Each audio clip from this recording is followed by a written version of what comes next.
दोस्तों, आप सभी लोगों का हमारे इस YouTube चैनल पर स्वागत है। जैसा कि आप सभी लोग हमारे थंबनेल में देख चुके होंगे कि आज के इस वीडियो में हम आपको छत्तीसगढ़ सिविल जज 2014 का क्वेश्चन पेपर लेकर आए हैं। दोस्तों, आपने अगर 6 या 7 साल पुराने क्वेश्चन पेपर को अच्छे से तैयार कर लिया तो सन 2023 में होने वाला एग्ज़ाम में जो ऑब्जेक्टिव प्रश्न पूछे जाएंगे इन्हीं में से पूछे जाएंगे। इसलिए इस वीडियो को अधिक से अधिक लोगों तक शेयर कीजिए। अगर आपको PDF चाहिए तो हमारे व्हाट्सएप नंबर पर मैसेज कर दीजिएगा। पहला प्रश्न पूछा गया था, ए आशय बी की मृत्यु आंशिक रूप से उसे पीटकर तथा आंशिक रूप से उसे गैर कानूनी रूप से भोजन देने से विरत रहकर कारित करता है। ए ने अपराध कारित किया, ए ने हत्या की है, इसलिए इसका बी ऑप्शन बिल्कुल सही है, हत्या। इसके बाद दूसरा पूछा गया था, न्यायालय की आदेश का अनुपालन करते हुए सद्भावना पूर्वक किया गया कार्य भारतीय दंड संहिता की किस धारा के अंतर्गत सामान्य अपवादों के अंतर्गत आता है? जो धारा 78 है वह सामान्य अपवादों के अंतर्गत आती है, इसलिए इसका तीसरा ऑप्शन सही होगा। इसके बाद अगला पूछा गया था, ए बी को सी की हत्या करने के लिए उकसाता है। ए उकसाता है बी को कि तुम जाकर सी की हत्या कर दो। उसे बी इनकार कर देता है। बी कहता है ए से, मुझे सी की हत्या नहीं करनी है। ए दोषी माना जाएगा, ए दोषी माना जाएगा हत्या हेतु उकसाने का, क्योंकि उसने बी नाम के व्यक्ति को उकसाया है सी की हत्या करने के लिए, इसलिए ए हत्या हेतु उकसाने का दोषी है। सी ऑप्शन बिल्कुल सही है। इसके बाद अगला पूछा गया, भारतीय दंड संहिता में बलवा के लिए दंड का प्रावधान है। बलवा 147 में बलवा करने के लिए दंड के बारे में प्रावधान है, इसलिए इसका सी ऑप्शन होगा। और धारा 146 में बलवा के बारे में बताया गया है और 147 में दंड बलवा के लिए, इसलिए सी ऑप्शन सही होगा। इसके बाद अगला पूछा गया,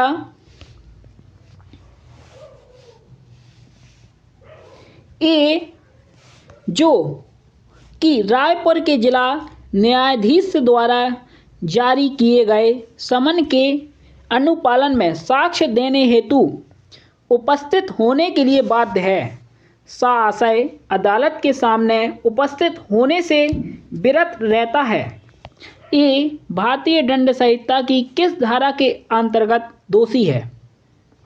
यानी कि ए नाम के व्यक्ति के लिए समन जारी किया गया है जिला न्यायाधीश द्वारा, लेकिन वह उपस्थित नहीं होता है न्यायालय में, तो ए नाम का व्यक्ति धारा 174 के अंतर्गत दोषी होगा, इसलिए इसका दूसरा ऑप्शन सही है, धारा 174। इसके बाद अगला पूछा गया, छठवां, ए यह जानते हुए कि बी ने सी की हत्या की। ए नाम का व्यक्ति जानता है कि बी नाम के व्यक्ति ने ही सी नाम के व्यक्ति की हत्या की है। बी को दंड से बचाने के लिए कि आशय से लाश को छुपाने में मदद करता है। बी को बचाने के उद्देश्य से ए नाम का व्यक्ति लाश को छिपाने में बी की मदद करता है, ए को सजा दी जा सकती है। ए को सजा दी जा सकती है लाश तथा जुर्माने से दंडित किया जाएगा। पहला ऑप्शन बिल्कुल सही है। इसके बाद अगला पूछा गया 7वां,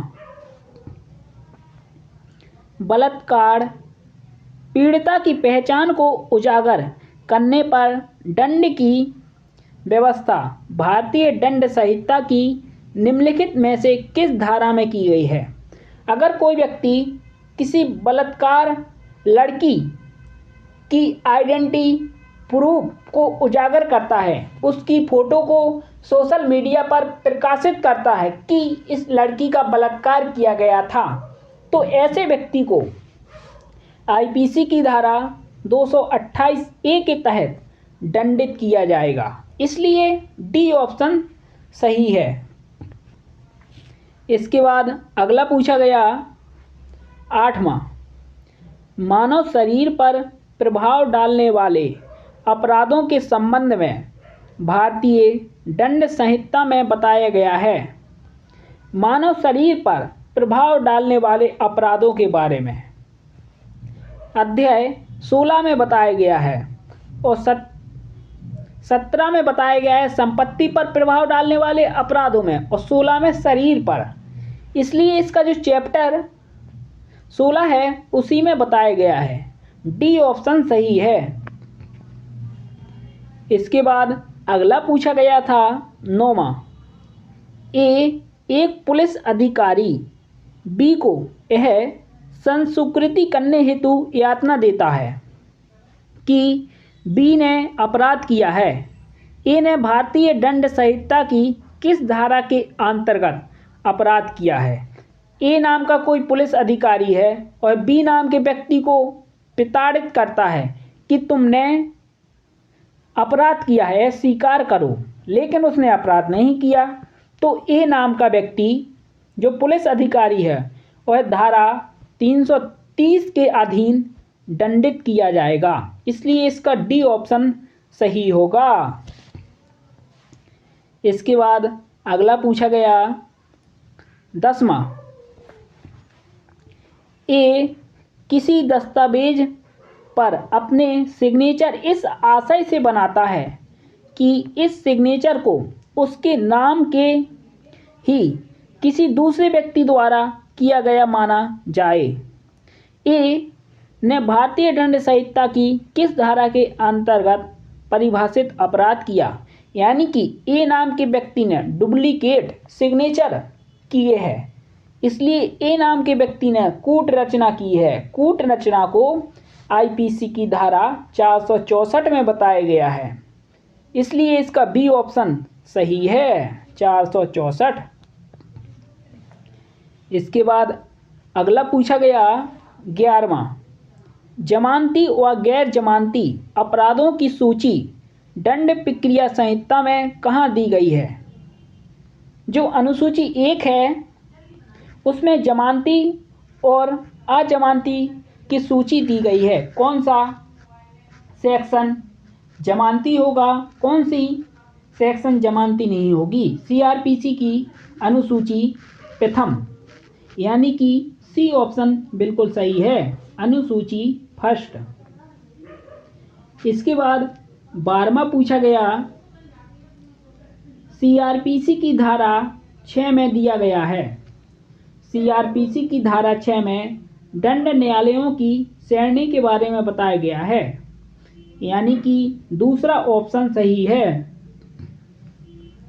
इसके बाद अगला पूछा गया 13वां, प्ली बार्गेनिंग से संबंधित उपबंध दंड प्रक्रिया संहिता के किस भाग में है?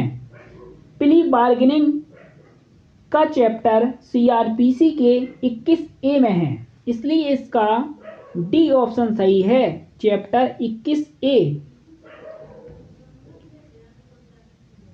इसके बाद अगला पूछा गया सीआरपीसी की धारा 106 में अच्छे आचरण हेतु बंद पत्र निष्पादित करने हेतु आदेश देने का अधिकार है। पहला केवल न्यायिक मजिस्ट्रेट को, बी पुलिस आयुक्त को, सी केवल कार्यपालक मजिस्ट्रेट को, डी इनमें से कोई नहीं। इसका जो चौथा है इनमें से कोई नहीं है। 15वां पूछा गया सीआरपीसी की किस धारा में संज्ञेय अपराध की परिभाषा दी गई है। संज्ञेय अपराध की परिभाषा दी गई है धारा 2C में, यानी कि तीसरा ऑप्शन बिल्कुल सही है। और असंज्ञेय अपराध की परिभाषा दी गई है धारा 2L में। इसका तीसरा ऑप्शन सही होगा। इसके बाद अगला पूछा गया 16वां सीआरपीसी की धारा 41C के अंतर्गत राज्य सरकार पुलिस नियंत्रण कक्ष स्थापित करेगी राज्य तथा जिला स्तर पर, इसलिए इसका चौथा ऑप्शन सही है। इसके बाद 17वां पूछा गया किसी उपबंध के अंतर्गत गिरफ्तार व्यक्ति का पूछताछ के दौरान अपने पसंद के अधिवक्ता से मिलने का अधिकार है। धारा 41D ऑफ सीआरपीसी, यानी कि चौथा ऑप्शन सही है। इसके बाद 18वां पूछा गया सीआरपीसी की धारा 102 के अंतर्गत चुराई हुई संपत्ति को अभिगृहित करने का अधिकार है पुलिस अधिकारी को, धारा 102 के अंतर्गत, इसलिए ए ऑप्शन सही है, पुलिस अधिकारी। इसके बाद 19 नंबर का पूछा गया सीआरपीसी के किस उपबंध में उच्च न्यायालय की पुनरीक्षण की शक्तियों का उल्लेख है। धारा 401, यानी कि डी ऑप्शन सही है। इसके बाद अगला पूछा गया 20 सीआरपीसी की धारा 468 के अनुसार 1 वर्ष से अधिक किंतु 4 वर्ष से अनधिक के कारावास से दंडनीय अपराध के संज्ञान लेने का मियाद काल है। इसका जो सही ऑप्शन है 3 वर्ष होगा।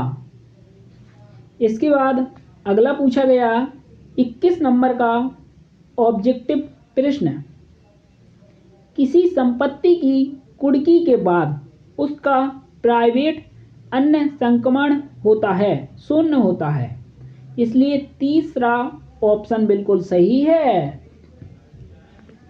इसके बाद 22 नंबर का पूछा गया दीवानी प्रक्रिया संहिता की धारा 75 में किस संबंध में उपबंधित किया गया है।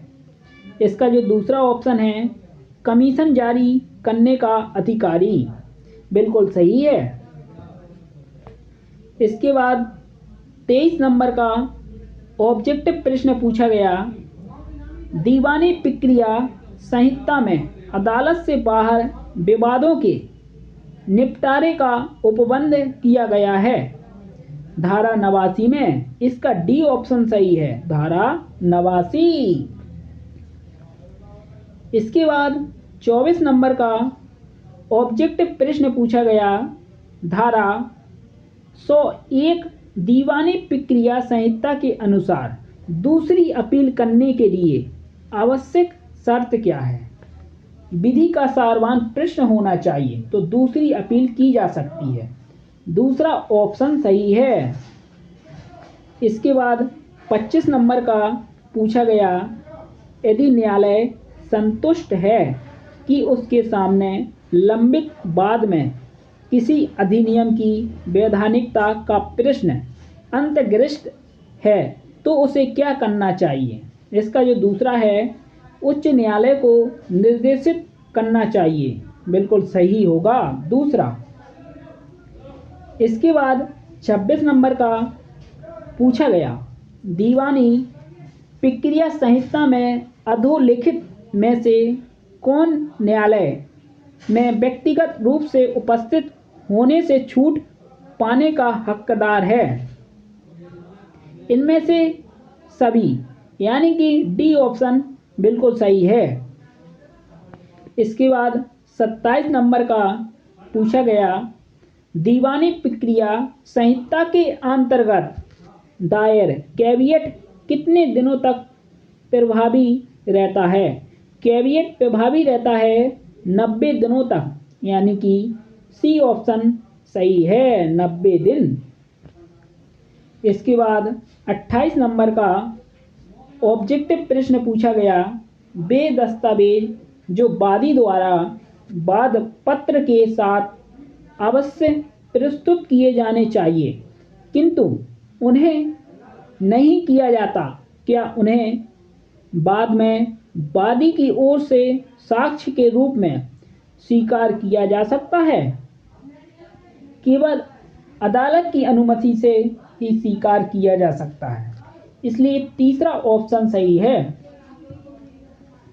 इसके बाद अगला पूछा गया 29 नंबर का, यदि निर्धारित तिथि पर कोई पक्षकार उपस्थित नहीं होता है तो न्यायालय क्या कर सकती है? अगर कोई पक्षकार निर्धारित तिथि पर न्यायालय में उपस्थित नहीं होता तो न्यायालय उस बात को खारिज कर सकती है, इसलिए इसका डी ऑप्शन सही है, बात को खारिज। इसके बाद 29 के बाद 30 नंबर का ऑब्जेक्टिव प्रश्न पूछा गया, निर्णय लेने के पश्चात अज्ञाप्ति तैयार करने के लिए न्यायालय को अधिकतम कितना समय दीवानी प्रक्रिया संहिता में दिया गया है? इसका जो ए ऑप्शन है 15 दिन, बिल्कुल सही होगा। इसके बाद अगला पूछा गया 31 नंबर का, भारतीय साक्ष्य अधिनियम की धारा 3 के अंतर्गत न्यायालय में शामिल नहीं है। इसका जो सी ऑप्शन है, आर्बिट्रेटर यानी कि मध्यस्थ को शामिल नहीं किया गया है न्यायालय शब्द में, इसलिए तीसरा ऑप्शन बिल्कुल सही है। इसके बाद 32 नंबर का पूछा गया, साक्ष्य अधिनियम की धारा 1 के अनुसार अधिनियम के लागू होने की तिथि है। भारतीय साक्ष्य अधिनियम लागू हुआ था 1 सितंबर 1872 में, यानी कि बी ऑप्शन सही है, 1 सितंबर 1872। इसके बाद अगला प्रश्न पूछा गया 33 नंबर का, भारतीय साक्ष्य अधिनियम में कुल ... धाराएं हैं। भारतीय साक्ष्य अधिनियम में 11 अध्याय 167 धाराएं हैं, इसलिए इसका पहला ऑप्शन सही है। इसके बाद अगला पूछा गया 34 नंबर का ऑप्शन, रेस जेस्टे के सिद्धांत को साक्ष्य अधिनियम में लिपिबद्ध किया गया। रेस जेस्टे, जेस्टे छः की आवाज़ आ रही है रेस जेस्टे में, इसलिए धारा 6 ही होगी जो रेस जेस्टे से संबंधित है, इसलिए तीसरा ऑप्शन सही है। इसके बाद 35 नंबर का पूछा गया, ए के ऊपर बी को पोटेशियम साइनाइड का विष देकर हत्या करने का आरोप है। यह तथ्य कि बी की हत्या के पूर्व ए ने पोटेशियम साइनाइड खरीदा था, किस धारा के अंतर्गत सुसंगत है? जो धारा है धारा 8 के अंतर्गत सुसंगत है, इंडियन एविडेंस एक्ट की धारा 8, इसलिए बी ऑप्शन सही होगा। इसके बाद अगला पूछा गया 36 नंबर का, कोई तथ्य अन्यथा सुसंगत नहीं होने के बावजूद कुछ परिस्थितियों में सुसंगत होता है, उन परिस्थितियों को साक्ष्य अधिनियम की किस धारा में उपबंधित किया गया है? कब कोई तथ्य सुसंगत है और कब सुसंगत नहीं है, उसे धारा 11 में बताया गया है, इसलिए ए ऑप्शन बिल्कुल सही है, धारा 11। इसके बाद अगला पूछा गया 37, संस्कृति की परिभाषा साक्ष्य अधिनियम में दी गई है? संस्कृति की परिभाषा साक्ष्य अधिनियम में धारा 24 में दी गई है। इसलिए इसका जो डी ऑप्शन है इनमें से कोई नहीं, क्योंकि ना तो धारा 19 में है, ना 20 में है, ना 21 में है, 24 में है, जो है नहीं है, इसलिए कोई। इसके बाद 38 नंबर का ऑब्जेक्टिव प्रश्न पूछा गया था, संस्कृति का साक्षिक महत्व क्या है? इसका जो तीसरा ऑप्शन है विबंध के रूप में, बिल्कुल सही होगा।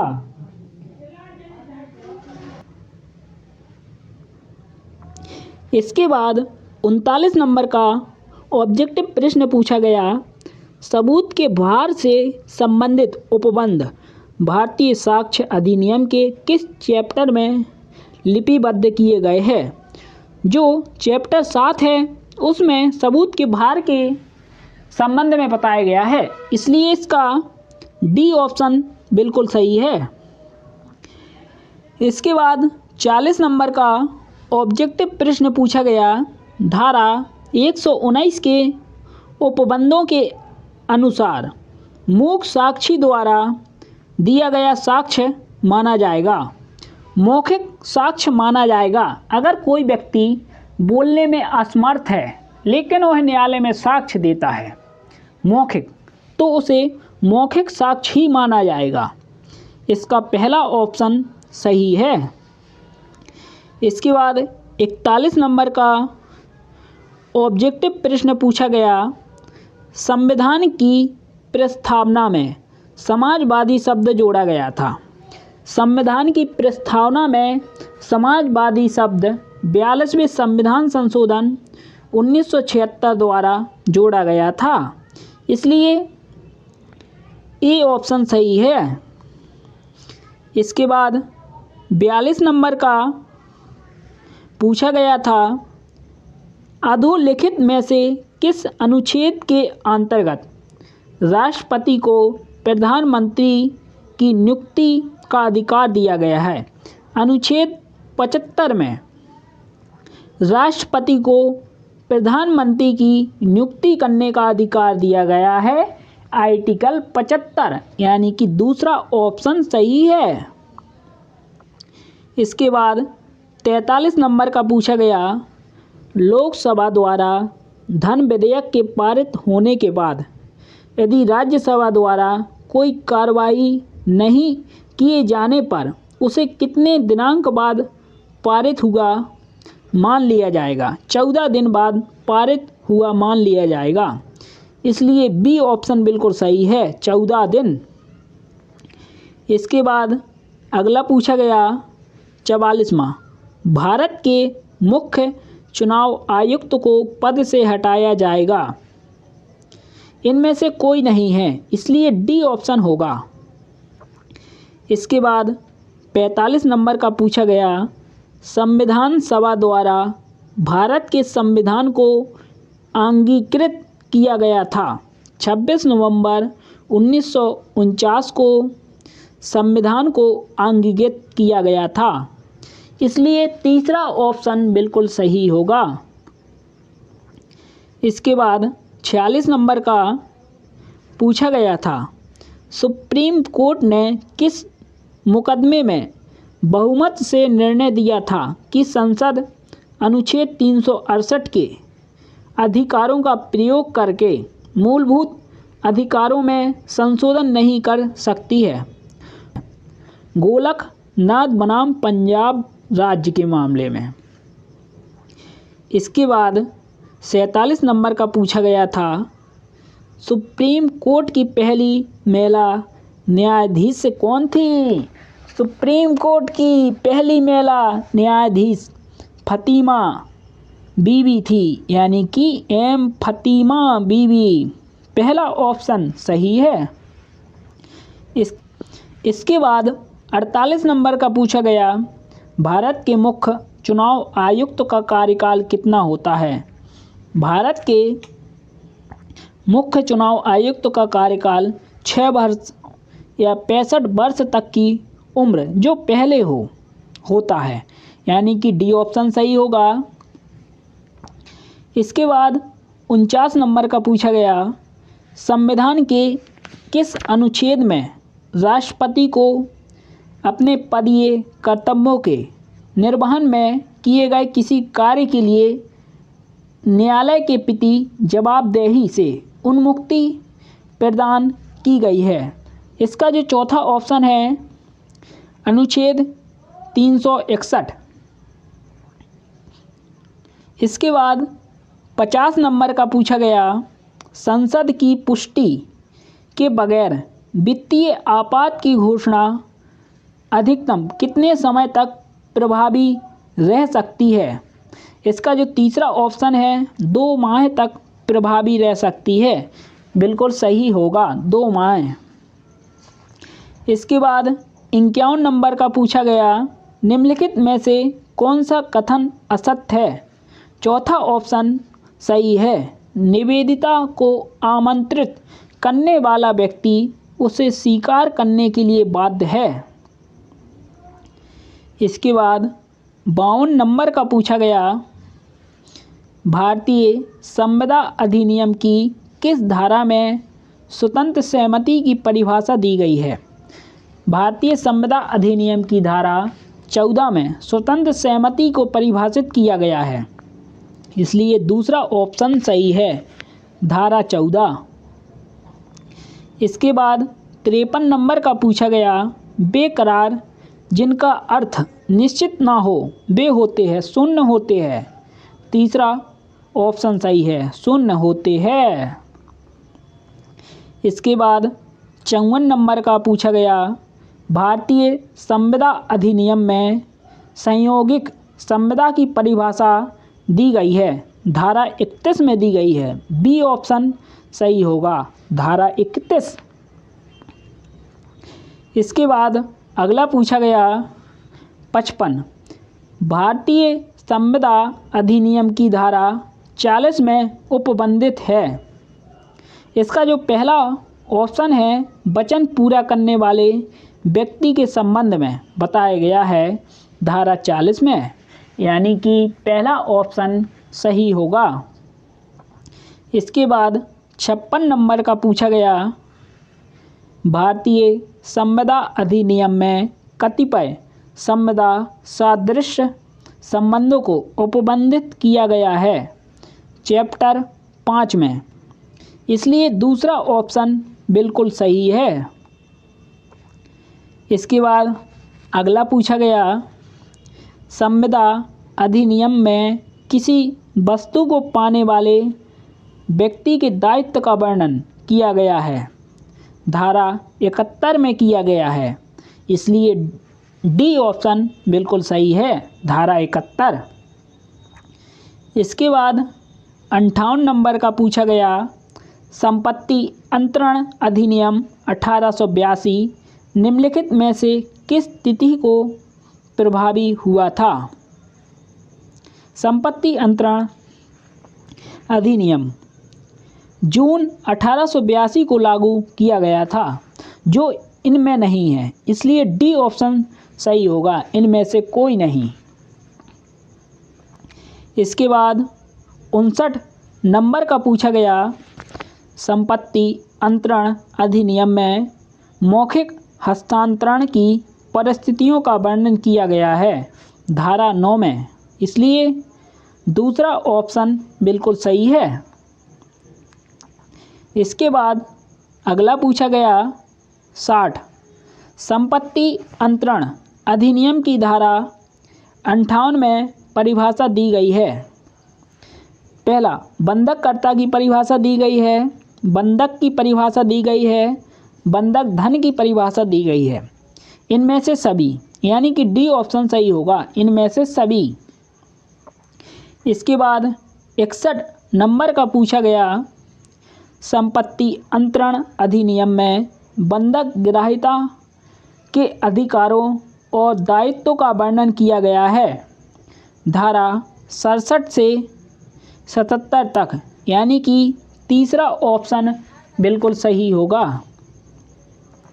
इसके बाद 62 नंबर का पूछा गया, संपत्ति अंतरण अधिनियम में क्रेता तथा विक्रेता के अधिकारों को दिया गया इसका जो धारा 55 है बिल्कुल सही होगी, यानी कि डी ऑप्शन सही है। इसके बाद 63 नंबर का पूछा गया, संपत्ति अंतरण अधिनियम में पत्ते की अतिधारणा के प्रभाव का वर्णन किया गया है धारा 116 में, यानी कि तीसरा ऑप्शन बिल्कुल सही है, धारा 116। इसके बाद 64 नंबर का ऑब्जेक्टिव प्रश्न पूछा गया, संपत्ति अंतरण अधिनियम में दुर्भर दान से संबंधित उपबंध है धारा 127, यानी कि डी ऑप्शन बिल्कुल सही है। इसके बाद अगला पूछा गया 65 नंबर का, विशिष्ट अनुतोष अधिनियम 1963 के लागू होने की तिथि है 1 मार्च 1964 को लागू किया गया था, इसलिए डी ऑप्शन सही है। इसके बाद 66 नंबर का पूछा गया, विशिष्ट अनुतोष अधिनियम की धारा 44 का संबंध है, जो डी ऑप्शन है बिल्कुल सही होगा, निरसन से है। इसके बाद 67 नंबर का पूछा गया, चिर स्थायी व्यादेश जारी किए जाने की परिस्थितियों को विशिष्ट अनुतोष अधिनियम 1963 की किस धारा में उपबंधित किया गया है? धारा 38 में उपबंधित किया गया है। दूसरा ऑप्शन बिल्कुल सही है, धारा 38। इसके बाद 68 नंबर का ऑब्जेक्टिव प्रश्न पूछा गया था, बाध्य कर व्यादेश जारी किए जाने की परिस्थितियों को विशिष्ट अनुतोष अधिनियम 1963 में दिया गया है, धारा 39, यानी कि इसका सी ऑप्शन सही है। इसके बाद 69 नंबर का पूछा गया, विशिष्ट अनुतोष अधिनियम 1963 की धारा 42 में निम्नलिखित में से किसके संबंध में उपबंध है? इसका जो पहला ऑप्शन है, नकारात्मक करार के पालन हेतु व्यादेश, बिल्कुल सही होगा। इसके बाद 70, किसी लिखित में इस्तेमाल की गई तिथि को परिसीमा काल की गणना हेतु कैलेंडर के मुताबिक माना जाएगा। ये ऑप्शन है, ग्रेगोरियन कैलेंडर के मुताबिक माना जाएगा, ग्रेगोरियन कैलेंडर, यानी कि डी ऑप्शन बिल्कुल सही होगा।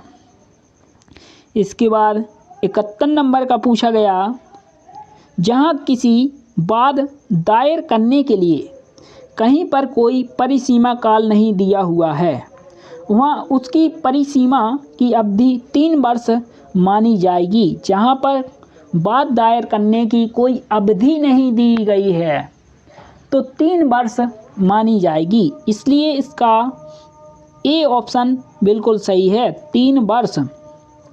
इसके बाद अगला पूछा गया 72 नंबर का, चिर भोगाधिकार द्वारा सुखाधिकार प्राप्त करने के लिए समय सीमा भारतीय परिसीमा अधिनियम की किस धारा में उपबंधित है? धारा 25, यानी कि बी ऑप्शन बिल्कुल सही होगा। इसके बाद 73 नंबर का ऑब्जेक्टिव प्रश्न पूछा गया, वाद दायर करने के अधिकार के प्रारंभ होने से पूर्व मृत्यु होने के प्रभाव को भारतीय परिसीमा अधिनियम की किस धारा में उपबंधित किया गया है? धारा 16, यानी कि ए ऑप्शन बिल्कुल सही है। इसके बाद 74 नंबर का ऑब्जेक्टिव प्रश्न पूछा गया था, भारतीय परिसीमा अधिनियम की धारा 6 में विधिक नियोक्ता का आधार है। इसका जो डी ऑप्शन है, इनमें से सभी विधिक नियोक्ता का आधार है। इसके बाद 75 नंबर का ऑब्जेक्टिव प्रश्न पूछा गया था, रजिस्ट्रेशन एक्ट के अंतर्गत निबंधन के इंस्पेक्टर जनरल की नियुक्ति की जाती है? राज्य सरकार द्वारा की जाती है। डी ऑप्शन सही है।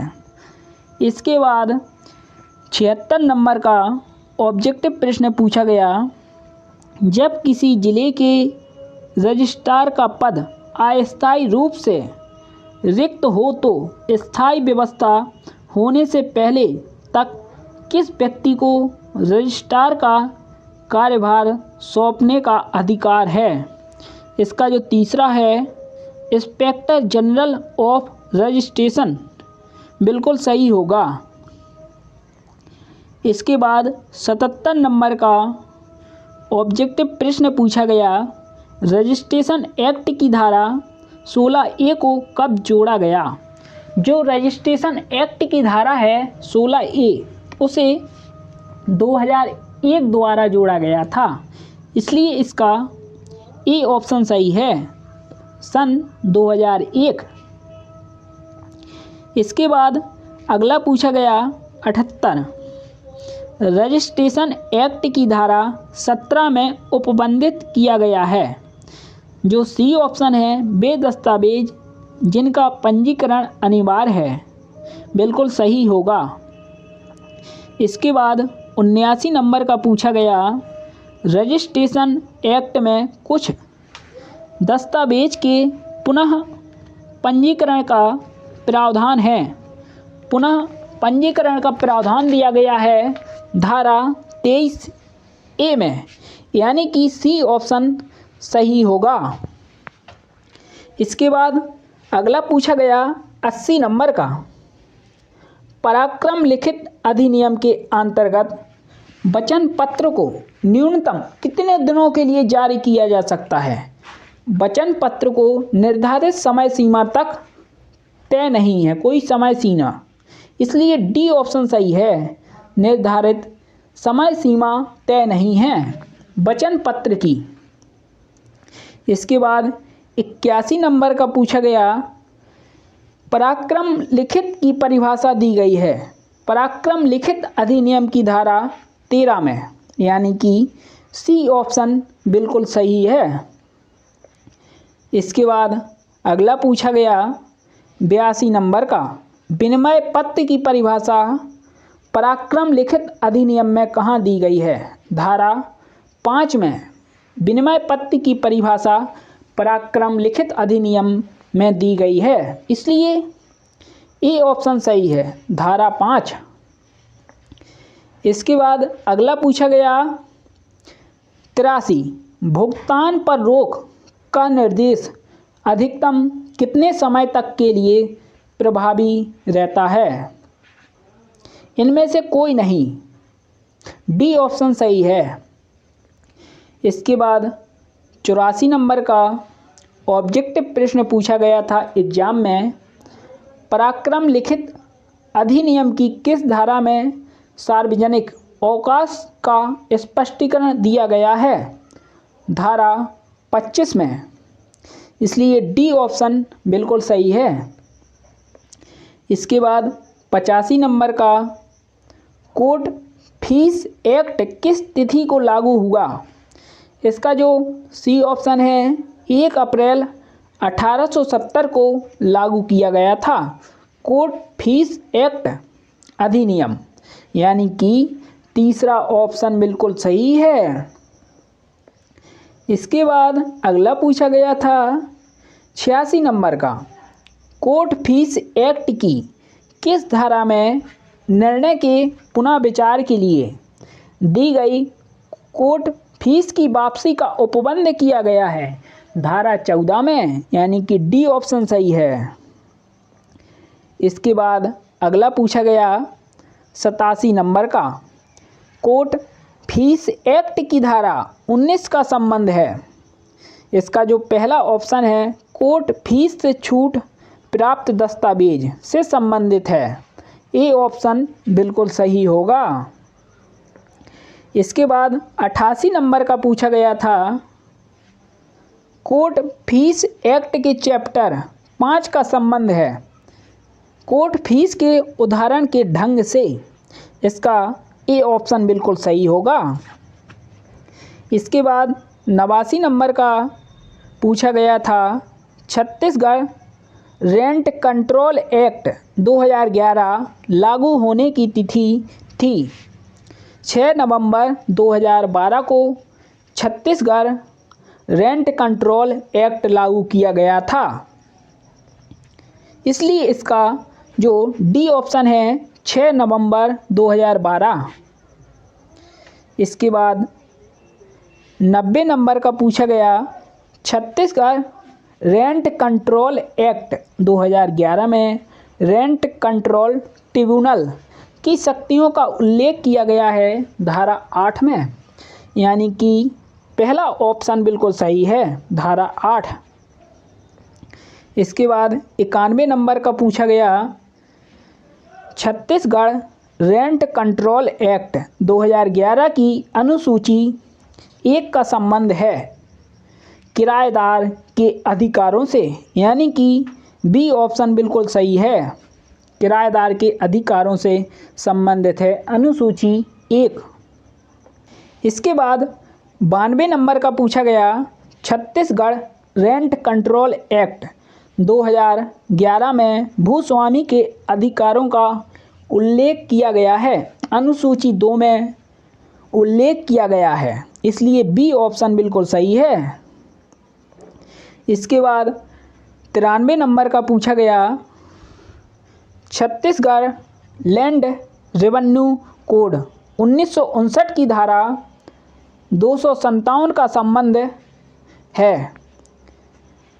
इसका जो सी ऑप्शन है, रेवेन्यू प्राधिकारियों के आत्यंतिक क्षेत्राधिकार से, यानी कि तीसरा ऑप्शन बिल्कुल सही है। इसके बाद 94 नंबर का पूछा गया, छत्तीसगढ़ लैंड रेवेन्यू कोड 1959 में अनुसूची 4 को जोड़ा गया है।